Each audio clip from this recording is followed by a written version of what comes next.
What is cash to debt? Cash to debt ratio, also known as cash flow to debt ratio, is a financial metric used to assess a company's ability to repay its debt. Here's a breakdown of the concept. Cash flow from operations.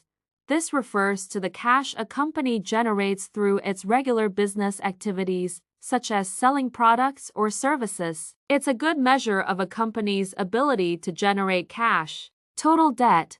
This represents all the company's liabilities, including short-term debt like accounts payable and long-term debt like bonds and mortgages. Debt repayment capability. A higher ratio signifies a company's better capacity to service its debt obligations using its operating cash flow. Theoretical payback time. The ratio can be interpreted as the number of years it would take to repay all debt if the company dedicates its entire operating cash flow towards debt repayment.